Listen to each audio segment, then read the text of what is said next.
Hey there, cats and kitties. I am the Blues Man, Johnny Blues, and with this particular video, I'd like to discuss my thoughts on episode 2 of the anime series, Coppelion. And the first word that comes to mind to summarize this episode on whole is compelling for me. We're pretty much picking up right where we left off. Taiko has gone missing. The sort of, third member of this little Coppelion unit, and her sort of leader, her team leader, Ibarra, and fellow team member Aoi go looking for her, back where they left her, where she was going to be communicating or communing with this wolf/dog. And unfortunately, they don't find Taiko anywhere to be found when they go back to this spot, but they do find this dog down for the count. It's fighting for its life, having been shot. And this guy comes from out of nowhere, wearing a hazmat suit, having a gun to Taiko's head, and screaming and pleading for them to help him find his missing daughter, Miku.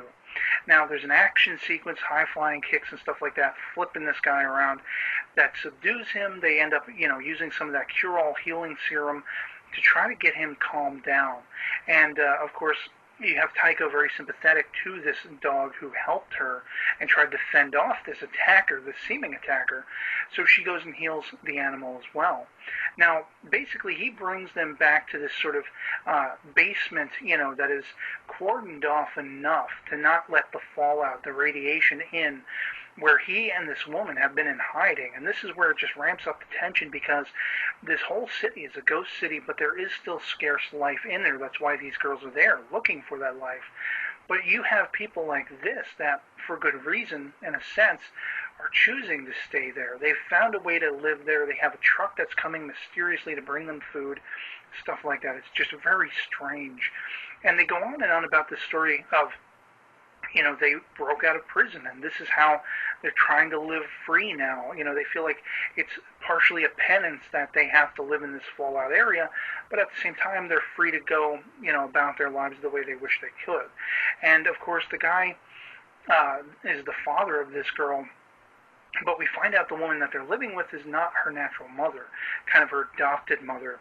And when they basically decide to leave Aoi behind with this woman and go out looking for her again, because they put two and two together that she knows how to use a hazmat suit, they find nothing. They get to this barrier where no human can actually go beyond it, even in protective suit like this guy has. So they leave him behind with the dog, and they go further, and they're just not finding anything. Now, you have this great sort of hardening moment between Aoi and this woman, where she's relating a little bit about sort of the learning curve of what Coppelion means, referring to an old play and everything like that. And I love anime series that can bring an actual history and teach you something. In this particular case, talking about a doctor, a scientist who created sort of a Pinocchio-esque doll who was imbued with a soul, and that is why they call these girls Coppelion, because they are sort of living dolls, genetically, created. But this story doesn't ring genuine when Aoi, goes to the bathroom, excuses herself, comes back, and this woman is gone. Ibarra is very quick on her feet, knowing that something is up. They go back looking for the father, he's gone, and they realize this was all a ruse to try to buy time so they could try to get out of there.